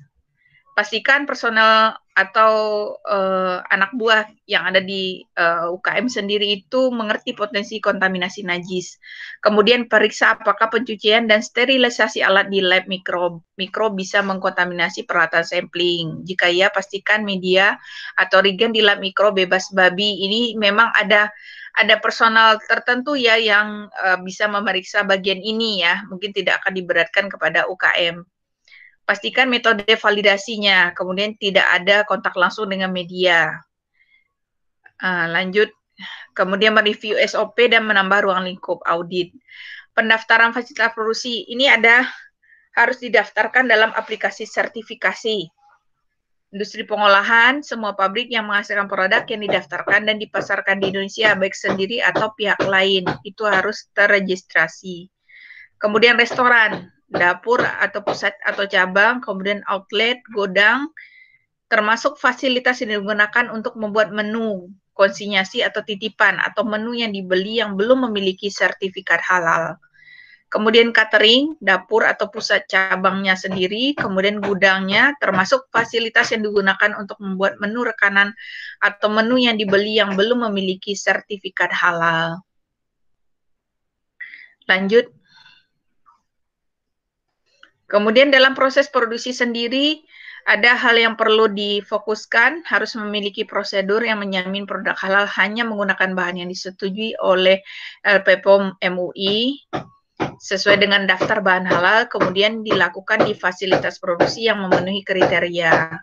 Kemudian jika produk mempunyai formula, harus tersedia formula atau resep yang menjadi rujukan proses produksi. Kalau seperti ibu-ibu bikin kue ya, kalau level UKM, itu salah satunya membuat kue bolu misalnya, itu kan ada menggunakan telur.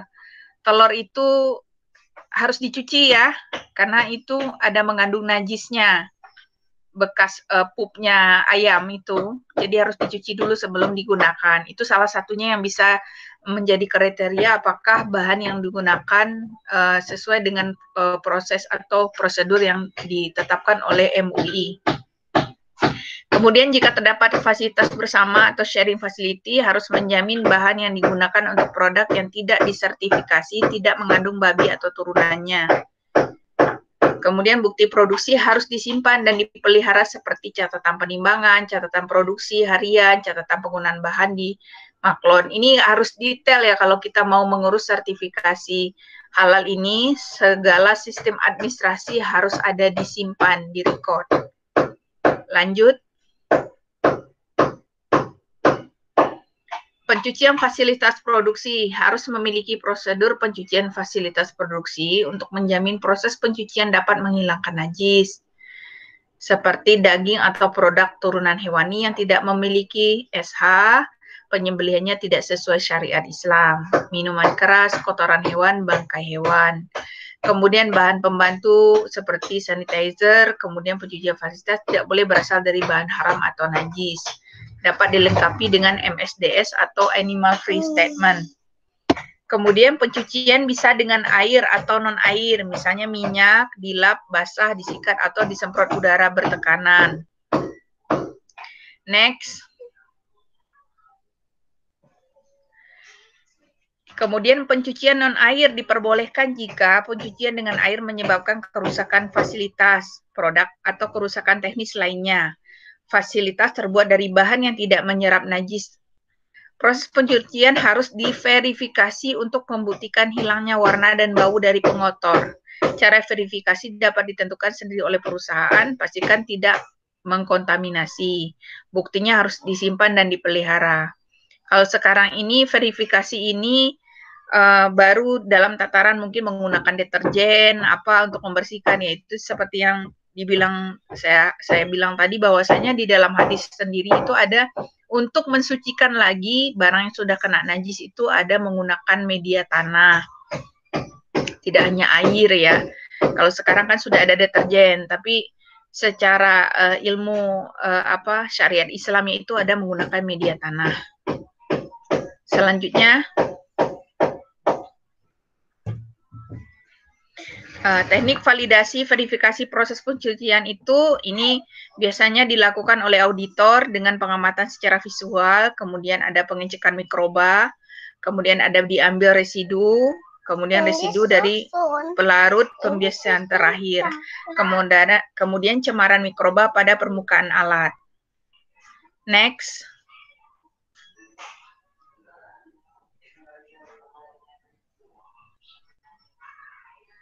Ini contoh form verifikasi. Nah, dalam kontak alat yang digunakan itu bagi seorang auditor itu tidak najis, misal tanaman tidak perlu pencucian.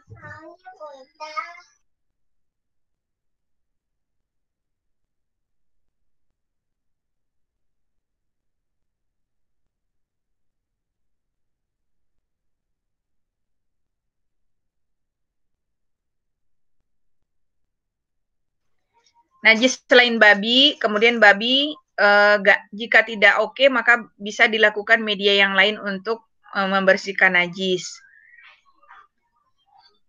Next. Ini contoh form verifikasi pencucian ya, ini dilakukan oleh auditor ya. Dan ini sebenarnya sudah dipersiapkan seharusnya oleh bagian dalam proses produksi sehingga terrecord dengan baik. Selanjutnya. Nah, ini kemampuan telusur ya, ini adalah kemampuan yang harus dimiliki oleh auditor nantinya, dan ini sudah harus diketahui oleh UKM yang nantinya ingin mendaftarkan usahanya untuk mendapatkan sertifikasi halal, bahwasanya auditor itu ada kemampuan telusur, yaitu membuktikan bahwa produk yang disertifikasi berasal dari bahan yang disetujui dan diproduksi di fasilitas yang memenuhi kriteria tadi. Ya, contohnya ada banyak studi kasus yang terjadi ya, mungkin yang paling dekat dengan level masyarakat itu salah satunya kue ulang tahun. Kue ulang tahun itu dari pengamatan saya itu saya tidak menemukan jenis pewarna makanan itu yang ada label halal, terutama jadi itu ada grade-nya ya, pewarna makan ada grade-nya. Kalau grade bawah seperti merek Butterfly, itu ada label halalnya, tapi warnanya nggak bagus kalau dipakai ke buttercream. Tapi kalau yang menengah itu, yang menengah dan yang bagus itu Wilton. Itu banyak sekali digunakan oleh industri pembuatan kue ulang tahun, cake, seperti itu. Itu tidak ada label halalnya. Dan itu banyak digunakan oleh pengusaha muslim. Saya tidak tahu itu bisa luput untuk dicek ya, cuman itu dari produk pewarna makanan sendiri itu tidak ada label halal. Nah, itu yang sangat miris. Jadi kalau kita sebagai konsumen itu mungkin yang tataran yang bisa kita lakukan adalah untuk ya minimal tidak usah menggunakan pewarna makanan kalau ada pemesanan kue. Pakai saja coklat. Kalau coklat masih banyak yang menggunakan, masih udah label halalnya udah banyak. Tapi kalau yang pewarna makan itu yang bagus itu warnanya terlihat masih sangat sulit untuk ditemukan di Indonesia. Apakah memang seperti itu prosedurnya atau memang ribet, saya juga tidak mengetahui dengan pasti. Demikian bagaimana proses produksi sangat penting dalam keinginan dari Bapak Ibu untuk melakukan proses sertifikasi halal MUI. Saya kembalikan kepada moderator untuk diskusi.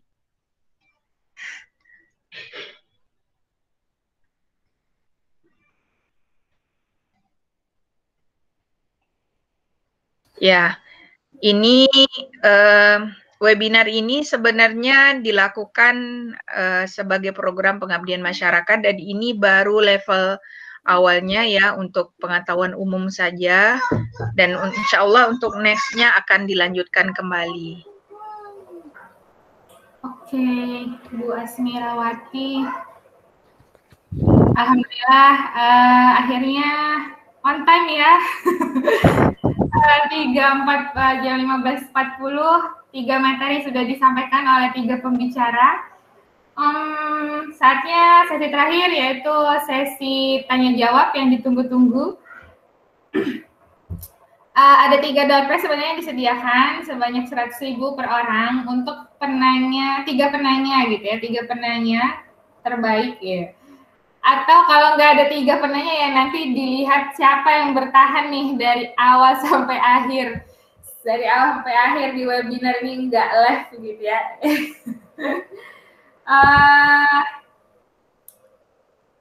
Oke.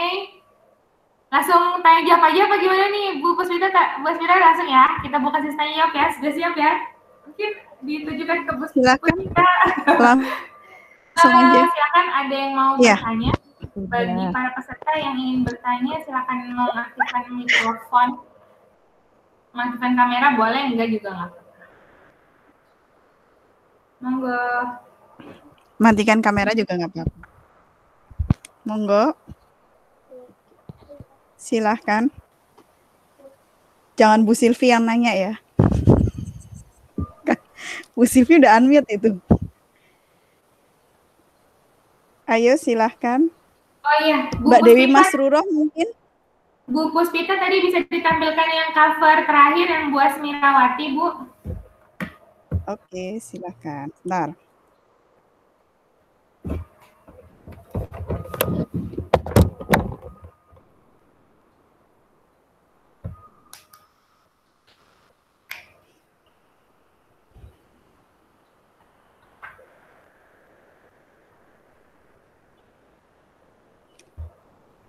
Dek, kamu main itu internet nanti lemot, Dek. Dek, internet nanti lemot. Sudah? Ada yang mau bertanya? Silakan. Ya, silakan ada yang mau tanya, Bu, Bapak Ibu dari hasil. Oh, Sebenarnya sharing oh ya, Bu sharing. Minul. Oke, Minul, Bu. oh, Minul official. Bu Isna Silakan. ya, Bu Isna, silakan. Bu Isna. Assalamualaikum warahmatullahi wabarakatuh. Oke, silakan Bu Isna ya, Mbak Isna, silakan. Assalamualaikum warahmatullahi wabarakatuh. Waalaikumsalam Bisa warahmatullahi disebutkan wabarakatuh. jenis usahanya apa gitu? Perkenalkan, nama saya Isna dari Solo. Yang mau saya nggak tanya sih, cuma menurut ibu-ibu pembicara itu bagaimana? Kan sekarang ini kan banyak ditemukan produk-produk yang ada yang sudah tersertifikasi halal, ada yang belum. Nah, salah satunya apa produk itu ada yang terkadang mengandung bahan babi. Nah, kita sebagai orang awam, sebagai orang desa lah, kadang kan di bahan itu tuh nggak dicantumkan kurang jelas apa itu bahan itu mengandung babi, tidak ada gambarnya, tidak ada keterangannya gitu. Nah, misal pun ada tulisannya itu pun tulisan bahasa Inggris. Sebagai orang awam, misalnya orang desa nggak ngerti bahasa Inggris lah gitu. Nah, menurut pendapat ibu-ibu kalian, ibu-ibu bagaimana gitu? Sekian, itu aja. Terima kasih. Wassalamualaikum warahmatullahi wabarakatuh. Waalaikumsalam Terima warahmatullahi kasih wabarakatuh. Mbak Isna. Siapa ya yang mau? Waalaikumsalam warahmatullahi wabarakatuh. Mungkin Bu Puspita ya, Bu Puspita. Secara konsep Oh, saya halal ya. Silakan Bu Puspita. sebenarnya kalau memang dia bahasanya bahasa luar, Bu Isna ya tadi ya namanya ya. Kalau memang tidak ada mencantumkan logo halal, kalau memang bahasa ini bergunakan bahasa luar, memang sebaiknya dihindari, Bu. Kalau bisa mencari produk-produk yang memang tahu kandungannya dan memang bertuliskan halal gitu. Memang nggak semua produk sebenarnya. Ada yang memang ada beberapa yang memang belum bertuliskan halal gitu. Apalagi produk dengan produk luar. Nah, itu memang pinter-pinternya konsumen sih sebenarnya harus seperti itu. Ini tadi ada yang nanya, Bu Bonita boleh bantu saya ini kayaknya Bu Silvi bertanya ini. Ciri-ciri industri halal ya Bu Silvi. Bagaimana? Apa tadi Bu? Oke, Bagaimana Bu mengenali? Isna dulu tadi bisa udah puas dengan jawabannya Bu? Ya, ya. Jadi harus cari alternatif yang memang ada tulisan halalnya. Oke. Terima kasih Bu Silakan Isna. lagi. Pertanyaannya. Terima kasih Bu Isna. Pertanyaan Tadi Bu kedua. Dewi Masrurah tadi raise hand. Bu Dewi Masrurah mau bertanya, silahkan. Boleh, Bu. Silahkan. Saya mau bertanya. Terdengar nggak suaranya, Bu? Iya, terdengar. Silahkan. Oh iya. Saya mau bertanya, andai kata nih misalkan saya punya usaha yang namanya siapa? sudah Maaf, punya. sebutkan dulu namanya. Namanya siapa, dari mana? Oh iya. Perkenalkan, nama saya Dewi Masrurah dari mana ya? Dari kampus mahasiswa Universitas Mercubuana. Saya mau tanya terkait andai kata saya punya usaha yang sudah mempunyai sertifikat halal. Namun saya tuh punya beberapa produk gitu. Jadi produknya nggak hanya satu. Nah, cuma saya punya produk baru lagi setelah saya mensertifikat halal. Nah, produk baru ini dia mempunyai tambahan barang lain. Iya. Dan itu apakah kita akan melaporkan ke MUI bahwa saya punya bahan baru yang pada akhirnya harus dicek sama MUI atau bagaimana terkait itu? Itu pertanyaan saya. Terima kasih, Bu. Oke, terima kasih Mbak Dewi Masruro. Siapa yang mau menjawab ya? Siapa? Bu, Ayo. Ya, Bu Asmirawati apa? ya. Silakan. Jadi kalau dalam proses sertifikasi itu sesuai dengan yang didaftarkan pertama, kita anggaplah nama produknya A gitu ya, sudah mendapatkan sertifikasi. Tapi kalau ada penambahan bahan atau mungkin ada proses yang bertambah, itu seharusnya dilaporkan lagi bahwasanya ini ada penambahan di bagian produk ini gitu. Jadi ibaratnya seperti ini, kita membeli rice cooker misalnya, itu rice cooker itu ada standar ISO dia, standar ISO 9001. Itu kalau standar ISO 9001 itu bukan rice cooker keseluruhan, tapi rice cookernya itu cuma di bagian untuk penghangatnya saja, di bagian lapisan anti lengketnya saja itu, bukan rice cooker secara keseluruhan. Nah, jadi orang menganggap bahwasanya oh ini udah ISO gitu produknya, padahal sebenarnya yang di ISO kan itu baru cuman bagian pelapisnya doang seperti itu. Jadi kalau ada penambahan bahan atau apa, itu harus dilaporkan lagi ke bagian sertifikasi yang sudah diurus sebelumnya. Ya pasti ada ya kalau misalnya aturan-aturan yang disampaikan. Kalau misalnya durasi waktu berapa lama, kemudian misalnya produk ini belum bisa diberikan label halal dulu, misalnya ada produk baru yang dihasilkan, baru selama mungkin periode terjadi auditor bisa mengeluarkan sertifikat halal, baru bisa dicantumkan label halal untuk produk yang baru. Saja. Iya. Ya Mbak. Oke, sudah jelas Bu Mbak Dewi Masruro ya. Bu. Ya, ada lagi. Itu apakah pelaporannya itu pada akhirnya akan diproses atau diaudit dari awal lagi atau bagaimana, Bu? Ya. Boleh saya jawab? Ya. Oke. Jadi kalau penambahannya kan tadi Mbak Dewi bilang tadi bahwa ada produk X sudah disertifikasi halal. Kemudian Mbak Dewi punya produk baru namanya produk Z ya. Kemudian produk Z tersebut ada penambahan bahan. Nah, Mbak Dewi tuh tanya, produk Z itu apakah perlu disertifikasi? Perlu tapi tidak mengulang.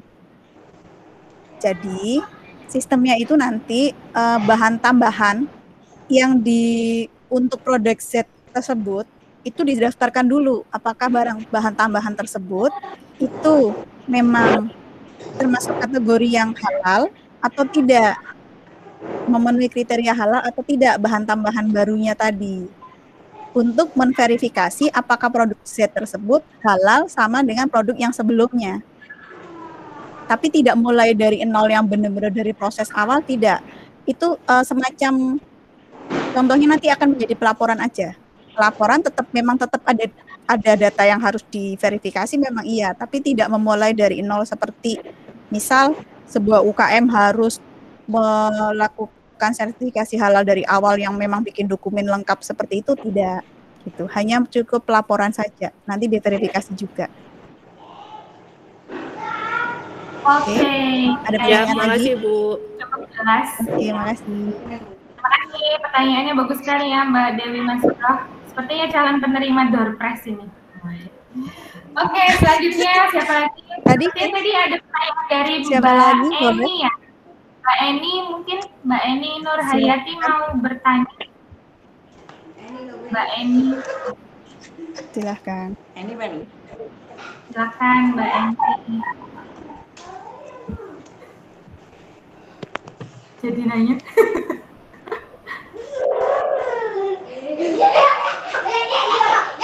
Kita siapa dulu, Mbak Eni atau siapa dulu yang mau bertanya? Tadi ada yang raise hand. Mbak Rati ya? Mbak Rati. Ya, oh, Mbak Eni Rati juga. Ya, monggo siapa dulu. Oke, Rati dulu, Mbak Rati dulu ya. Ya, mohon maaf ini off kamera soalnya sambil ngomong. Gak apa-apa. Ya, Monggo. Jadi Bu mau tanya Bu, kalau misalnya kita ini kan sebagai UMKM itu kan kadang ngikutin tren juga kayak penamaan dari usaha itu kan ada misalnya rawon setan, terus es apa gitu kan. Nah itu kalau dari sisi untuk mendapatkan sertifikasi halal apakah berpengaruh atau tidak gitu? Oke, pertanyaan yang cukup menarik. Bu Putita mungkin bisa jawab? Bu Bonita mau bantu saya dulu, nanti saya jelaskan yang detailnya. Ya, detailnya ya. Detailnya Bu Putita ya. Tapi sebenarnya saya itu lagi cari sumbernya. Saya sudah pernah baca bahwa untuk mendapatkan sertifikasi halal itu salah satunya adalah tidak menggunakan nama-nama yang apa namanya ini, rawon setan, pecel tengkorak gitu-gitu. Tidak halal. Ya, yang tidak halal. Yang menjijikan, tidak menggunakan nama yang menjijikan. Tidak diperkenankan. Gitu, berarti untuk lebih detailnya mungkin Bu Puspita ada dalilnya atau bagaimana? Silahkan. Memang ada salah satu, betul yang disebutkan oleh Bu Bonita, memang salah satu syarat untuk mendapatkan sertifikasi halal itu adalah penamaan juga merupakan salah satu kriteria. Jadi penamaan harus tidak bisa kita memberikan nama, misal nama yang diberikan adalah nama yang mirip dengan sesuatu yang non halal gitu. Misal kita mau kemarin hotdog kalau nggak salah ya, hotdog atau apa saya lupa, itu ada satu nama yang menggunakan nama babi atau apa gitu ya. Nah itu sebenarnya tidak diperbolehkan. Meskipun bahannya memang bahan sesuatu yang halal, maka produk tersebut kalau disertifikasi tidak akan mendapat sertifikasi halal, termasuk penamaan. Itu ada memang berdasarkan aturannya memang tidak diperbolehkan. Sama ini mungkin kalau yang bapak ibu, ada bapaknya apa enggak ada ini, ada ibu-ibu sekalian masih ingat dulu ada fenomena restoran di Bandung yang menggunakan kloset sebagai meja, sebagai piringnya. Mungkin pernah nonton di Trans TV atau di mana kalau nggak salah. Nah, itu juga tidak diperbolehkan. Itu biasanya itu seperti yang tadi Bu Asmirawati bilang, tidak boleh menggunakan atau memberikan nama-nama yang sesuatu yang menjijikan, karena secara dalil agama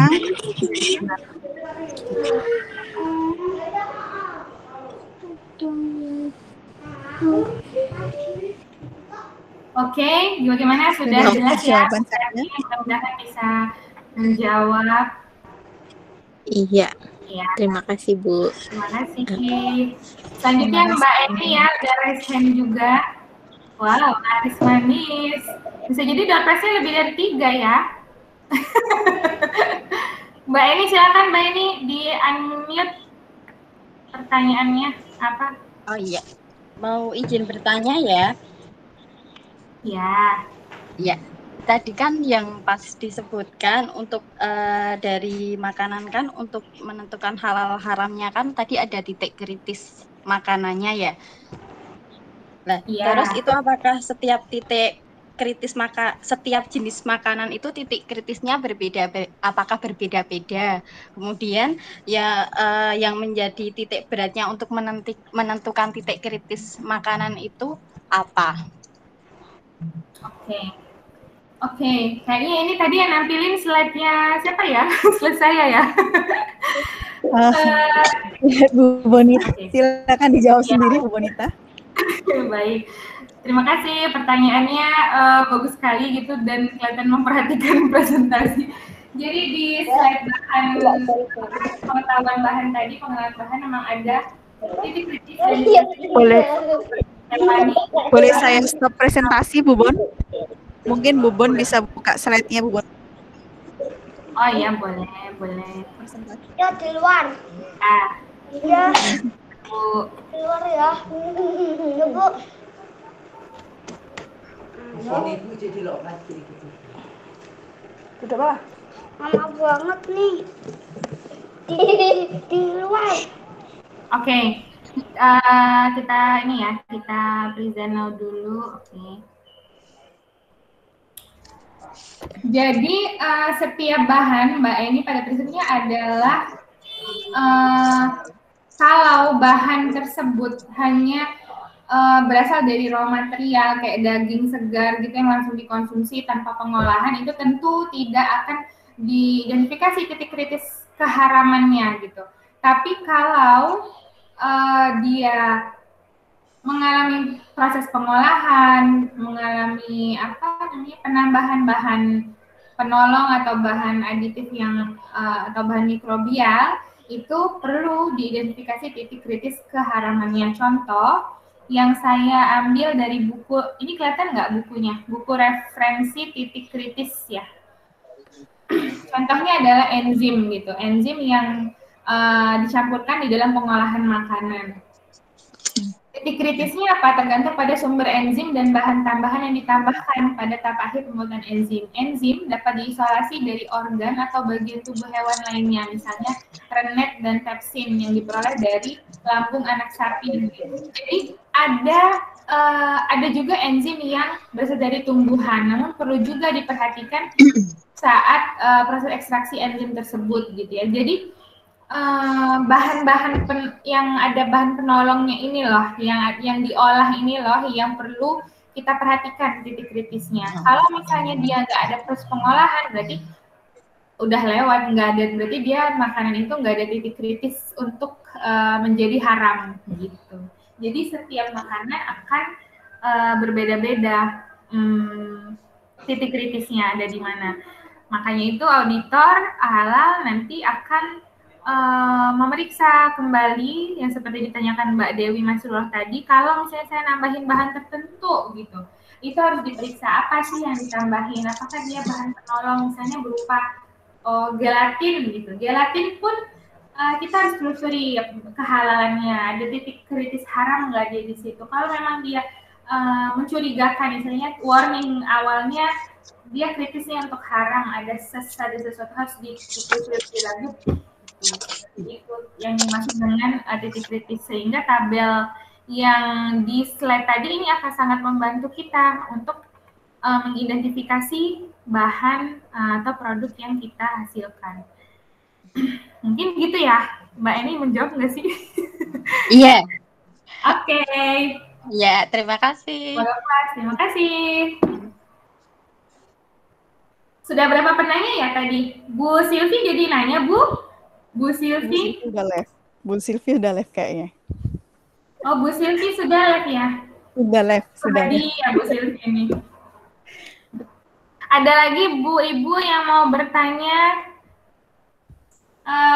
Jangan lupa ya, ini baru seri 1. Nanti seri 2-nya kapan ya? Mungkin semester depan atau tahun depan di kegiatan pengabdian berikutnya gitu, dengan topik yang berbeda lagi. Gitu. Ada pertanyaan lagi? Apakah ada pertanyaan lagi? Oke, kalau nggak ada, boleh disebutkan pemenang door prize-nya, Bu Bonita mungkin? Ada 4 ya tadi yang nanya. Dapat semua aja deh, pertanyaannya bagus-bagus. Dapat semua. Berarti. Oke, kita kasih aplaus ya buat ibu-ibu. Terima kasih atas partisipasinya. Semoga bermanfaat ya acara. Dan dipastikan mengisi kuesioner dulu, kuesioner. Jangan lupa kuesioner, nanti bisa diberikan linknya Bu Asmirawati sebentar. Saya akan berikan di link chat ya. Tadi kan udah isi daftar hadir udah diisi, sekarang isi kuesioner untuk menilai kecakapan pembicara gitu-gitu ya, persiapan acara akan diberikan. Bu Pusita bisa dibantu, ini laptop saya agak muter-muter ya. Bentar. Link kuesioner yang mana? Sebentar. Link kuesioner, oke. Jadi tadi yang nanya ada Mbak Isna, Mbak Rati, Mbak Dewi Masrullah, dan Mbak Eni ya. Ya, untuk 4 orang. Nanti di WA ini ya nomor rekeningnya. Lumayan ya buat beli-beli jajan. Oke, masih kerja ya. Ya, Bunda masih kerja sebentar. Ya, Bunda masih kerja. Komputer saya lagi. Ada 2 link yang harus diisi. Ini nih, tulis ini nih. Ini. Sudah.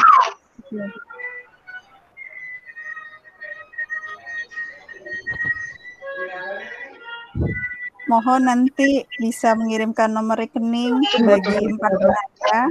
Bisa karena sudah melakukan pendaftaran, nanti akan saya hubungi secara japri ya.